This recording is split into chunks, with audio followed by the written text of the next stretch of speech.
Tasty রেসিপিটি তৈরি করার জন্য প্রথমে আমি 4 পিস পাউরুটি ছোট ছোট টুকরো করে কেটে নিচ্ছি। যখন কাটা হয়ে যাবে তখন একটা বাটিতে নিয়ে নেব। এখন দিয়ে দিব 2টা ডিম, দিয়ে দিচ্ছি 1 কাপ লিকুইড দুধ আর পরিমাণ মতো লবণ। সমস্ত উপকরণ একসাথে খুব ভালোভাবে মিশিয়ে নিচ্ছি। এখন চুলায় একটি প্যান বসিয়ে 2 টেবিল চামচ তেল দিয়ে দিচ্ছি। এখন রুটির মিশ্রণটা দিয়ে দিচ্ছি, তারপর একটা স্প্যাচুলার সাহায্যে একটু ছড়িয়ে দিচ্ছি। এখন ঢাকনা দিয়ে ঢেকে রাখবো 5 মিনিটের জন্য। চুলার আঁচটা মিডিয়াম ফ্লেমে থাকবে। ঢাকনা খুলে একটা প্লেটের সাহায্যে উল্টে দিয়েছি। এখন আমি টমেটো সস দিয়ে দিচ্ছি।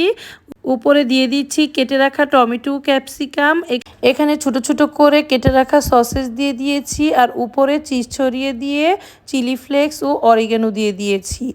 চাইলে এখানে সসেসের পরিবর্তে মুরগি মাংস দিতে পারেন। ঢাকনা দিয়ে ঢেকে রাখছি 5 থেকে 6 মিনিটের জন্য।